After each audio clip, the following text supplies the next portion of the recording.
This is the Collector Car Podcast, the home for the auto enthusiast. Join Greg Stanley as he applies over 25 years of insights and analytical experience to the collector car market. He will interview the experts and throw in some fun stuff as well.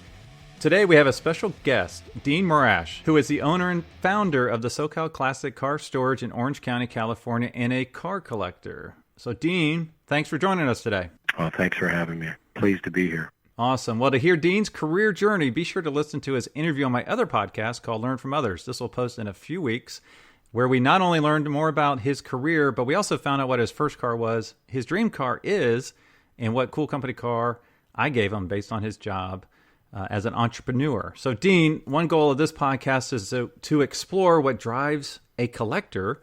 And as a collector yourself, could you let me know what kind of cars do you collect? Oh, man.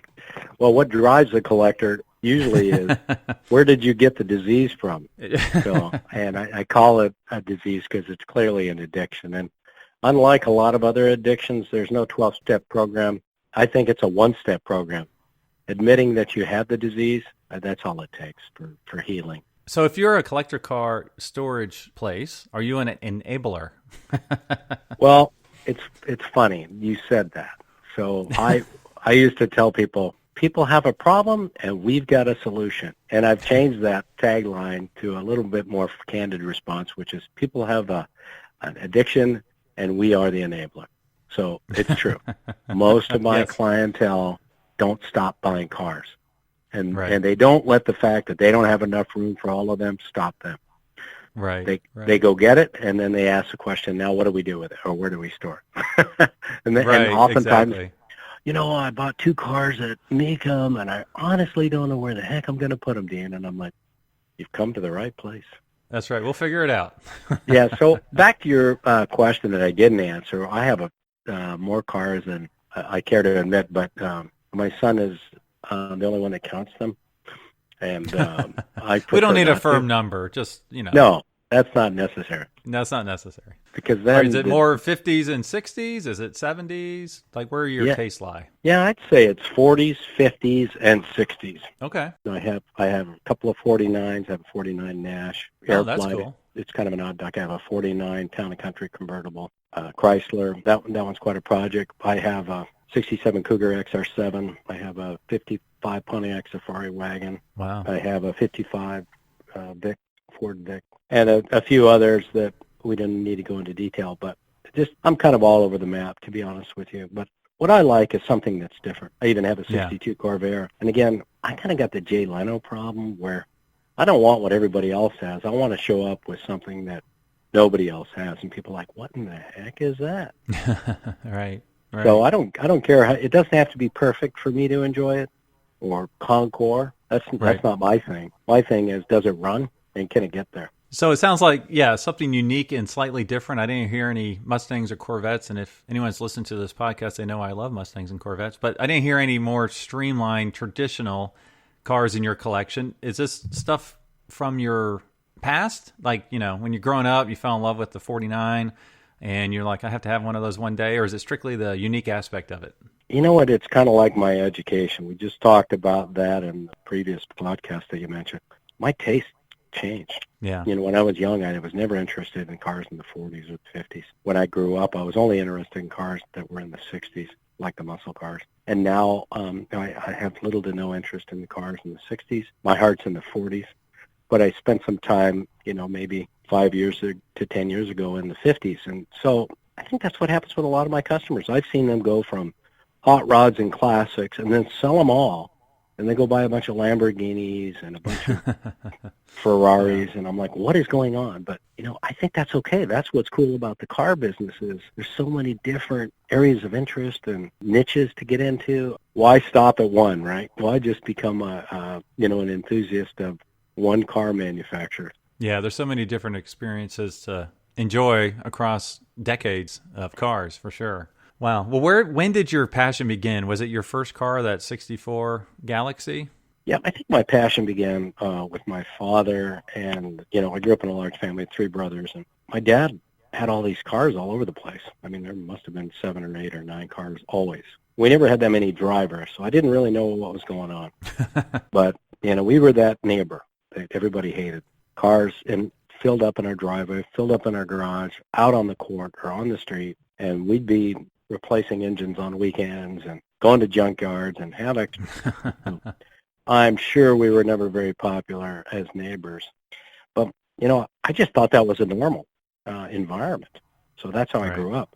So by 12, you were out there, even my sisters, working on cars every weekend. Wow. Of course, those cars broke all the time, but so I just, that was my normal. And then when my dad, he worked for AAA, he would bring cars home for me to work on, so people could save money instead of going to an auto mechanic. So, high school years, I would work on cars in the driveway and save people at work a lot of money because I was cheap. Same environment. Did your sister become a collector? Neither one of my sisters became a collector, but I think in that kind of environment, you're all treated like boys. Right. And so my sisters would work on cars. My dad would, buy them cars, and they would, have to work on the cars. And so they have a lot of fond memories. I still have my dad's 57 T-Bird here in this facility. It's a white T-Bird. But oh, that's cool. every time my sisters see it, they tell stories about, yeah, Dad let me use it for a parade when I was in high school. I'm like, Dad let you use it for a parade in high school? What the hell? So, but yeah, I remember when Dad and I replaced such and such and the other thing, and I'm like, I don't remember any of this. So yeah, my sisters are out there wrenching and creating memories in these cars, and that's what cars really are about for, I'd say, the vast majority of our customers and the people that I hang out with. The power of memory in automobiles is just amazing. For example, we've got a 1969 Camaro, Bumblebee yellow with black stripes. Just came in. Nut and bolt frame off restoration. It's a beautiful RS Camaro with a 350. And that's not the story. The story is it's a one-family-owned car, 4,000 miles, bought by the grandfather, brand new, some point given to the son. The son recently passed. He had cancer, unfortunately. And the widow came in and said, hey, I need to store this car. My son's not ready for it. He's 15. But in the meantime, let's keep it there. But that's the way it goes. Once these cars have a significant family attachment, there's just no logic. It becomes money and all this other stuff are not essential ingredient in what you do. You spare no expense to take care of the family heirloom, which is an automobile. Yeah, and speaking of which, I'm fortunate to be repping as a seller's agent for a 65 Corvette that should be on Bring a Trailer in the next 3 weeks or so. And Cool. What's so interesting about this car is that I've been chasing it for about 4 years. I just ran across it while I was out walking one day, and it wasn't for sale, and they've owned it since '66, and it's the same owner since 1966, and it's your classic red, black interior, 4-speed convertible. And what's really cool is he bought it as a school teacher. I was 6 months old when he bought it, and he met his future wife in it. They went on, their first date in it. They went on their honeymoon in it. They got married in it, and they went on their 50th anniversary together in it. Wow. And it's just a great story. So I'm fortunate to be involved with them passing it along at this time. So that's really cool. Well, what car is on your wish list today? If you could go out there tomorrow, is there anything you're looking around for that's really got you interested? Yeah, great question. For me, I'd have to say that I'm really interested in some of these old Studebakers. I don't know if you've seen a Champion Studebaker. It's got that really strange looking front nose, I think 49, 50, somewhere around there. So I'm looking for a really high quality one of those. Again, like I mentioned, my 49 Nash, I'm looking for something that's unique, that it has been lost, basically. So many of these cars in the 40s and 50s, people don't see anymore. You go to an average car show, for example, you'll see a lot of Mustangs, but you won't see a Cougar. And I have a 67 Cougar. So one of the things that's cool about that is people are used to seeing the Mustangs, but not the Cougar. Right. And so part of this hobby, if you will, for lack of a better definition, I almost call it an addiction, is to be able to share history with other people. And I think that's what's most intriguing about it, about this hobby. It's just the opportunity to share with others. Right. Absolutely. You're showing them something they've probably never seen before, which is really cool. Well, which car got away? Is there one that you're still kicking yourselves that you're like, oh, I could have bought that and I didn't, and it's still bothering you? So maybe there's one. Maybe there's just one. It was believe it or not, I bought a Merkur XR4 Ti in the 80s. a Ford of Europe came out with this car. It was very much an experiment for Ford, but it was a 4-cylinder with a turbocharger, a 2.3 4-cylinder engine with a turbocharger, and had a hatchback with a kind of a split level wing on the back. And if you've seen one, they're very unusual styling. That's the car that I really enjoyed having. It was a maintenance nightmare, always in the shop. But that, that's kind of the one that got away. I sold it because, I was an early career professional, and I moved on to the next car and the next car and the next car. But I remember when I was at Long Beach Grand Prix as a course worker in the early 80s, not long after I'd bought it, and Scott Pruitt was driving one in the Trans Am series or one of the series, and he was winning his division with that car. And, the connection between cars and racing, when you see your car out on a racetrack, wow. So I think that's the one, because now, I'm appreciating that car a lot more than I did when I drove it on a daily basis. And that's going to be a really hard car to find in great shape. Right. So when you find that absolutely. car, you need to grab that one quick, because I know exactly the car you're talking about, and a lot of those are beat up. There was a Cosworth that was super high performance, but that was not sold in America. That's worth a lot of money. Is that the RS200 or so, Yes. something like that? Mm-hmm. Okay. So the cars look very similar, but that's probably close to a 6-figure car, that Cosworth. So one of those, you're doing well. Now, do you have a barn find story you can share? You can keep it anonymous, or do you know of like this really cool car somewhere that you can't share, but you can tell us a little bit about it? Like, just so we know they're still out there? Yeah, they're out there. I don't know. I was on Facebook, and somebody took a picture of this 49 Town Country Chrysler convertible in a almost like a junkyard. And like, do you believe this is sitting there? And I'm like, man, that thing looks complete. And so a bunch of people were asking questions, and I finally figured out where it was. And I called that guy, and he says, man, I've been getting a lot of calls on that car. And he said, look, you're about the 10th person, but here's what I'll do. I'm going to have an auction. Whoever spends the most money on that car will get it. Just submit an offer. So I don't know what I think I put in a number of $6,000 or something. I can't remember. Anyway, so I won. And then they shipped the car to me, and it got here, and oh my God, the rust was just, incredible. It came from the Midwest, from somewhere in Illinois or Minnesota. So it's still with me to this day, and I have yet to figure out how I'm going to get that thing back on the road. But the 49 Town & Country Chrysler convertible Woody is an exceptional car. If you've seen one restored, they're incredible. But right. I'm looking at that thing going, okay, that's probably going to cost me $100,000 to restore that, maybe about $50,000 on the wood. So it's from the department of what was I thinking? Well, again, it's just I got the disease that my father had, which is, well, the more you have, the better you are. He who dies with the most cars wins. It doesn't matter if they're running or not. You could claim that you have one. So anyway, and then I did try to sell it on barnfinds.com and, make a little bit of money, and I almost did. But the guy that was supposedly buying it from Greece claimed that you have to have some kind of a council decide on whether they're going to allow that car to be imported. And after a month of BS, I said, you know what, forget it. I pulled the plug on it, but I've never tried to sell it since then. So I've yet to decide if I'm going to sink some of my retirement money into that and waste some more money. But anyway, it's a beautiful car, one of about 1,000. And again, from a historical standpoint, once you start getting into small numbers, you begin to realize you got an important piece of history. Right, for sure. One of the cars that we have in here, we just recently, is a 1957 Cadillac Eldorado Brougham.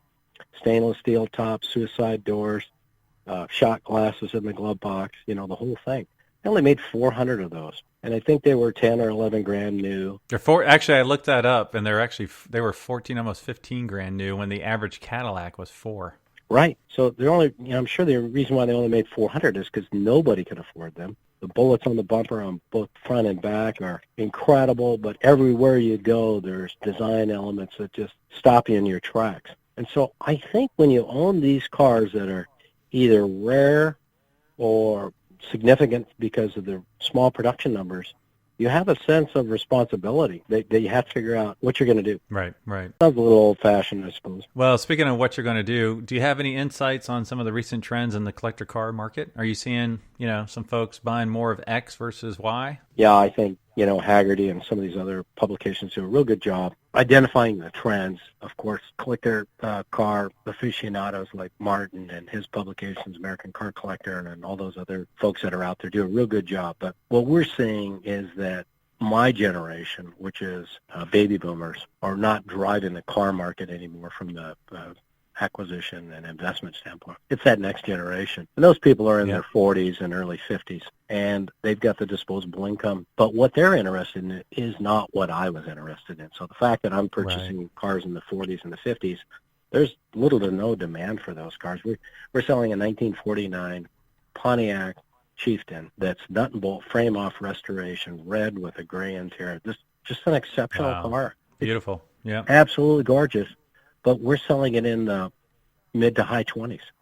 Somebody put $60,000 in that car. Here's the problem. Little to no interest in a car in the 40s. But, that's what happens. So age of clientele is such an important factor in the trends in the market. Unlike art, maybe. Unlike watches, right? Which those may transcend from one generation to another. So what did you grow up with?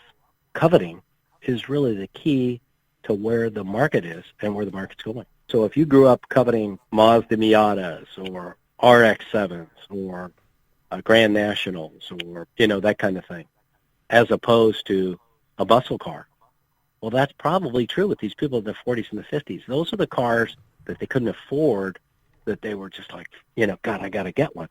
So as soon as they get money, they're interested in those cars. So those cars probably were in the $5,000 to $15,000 range, and then once they started investing, now those cars are going up. But the the Stingray Corvette and the Mopar muscle cars, those markets are flat to trending down because there's just not enough disposable income from those generations anymore that can participate in those markets. Now, the one car you mentioned that you don't currently own that would fit into the next generation, is that Merkur? Is that how you say it? Yeah, Merkur. Yeah, absolutely. That would be the one.